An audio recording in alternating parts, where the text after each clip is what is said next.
ইসরায়েলের কারাগার থেকে মুক্ত আলোকচিত্রী শহীদুল আলম তুরস্কে বাংলাদেশ কনসুলেট অফিসে হস্তান্তর। এরদোগানকে প্রধান উপদেষ্টার ধন্যবাদ। রাজনৈতিক দলগুলোর অনৈক্যের বিষয়গুলোতে সরাসরি গণভোটের অভিমত বিশ্লেষকদের। ভোটের আগে আইনশৃঙ্খলা পরিস্থিতি উন্নতির পরামর্শ।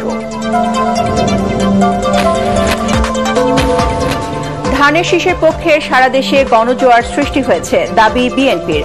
দলের অগ্রযাত্রা ঠেকাতে নানা ষড়যন্ত্র চলছে, অভিযোগ মির্জা ফখরুলের। জুলাই সনদ স্বাক্ষরের আগে পিআর পদ্ধতি নিশ্চিত করার দাবি জামায়াত ইসলামের। জাতীয় নির্বাচনের আগে গণভোট চায় ইসলামী আন্দোলন।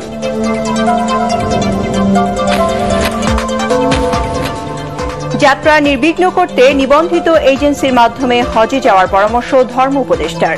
বিমান ভাড়া কমাতে সৌদি সরকারের সাথে চলছে আলোচনা। এবং স্বপ্ন পূরণ হল না ট্রাম্পের, হতাশ করল নোবেল কমিটি। স্বৈরাচার বিরোধী লড়াইয়ে শান্তি পুরস্কার জিতলেন ভেনেজুয়েলার বিরোধী নেতা মারিয়া।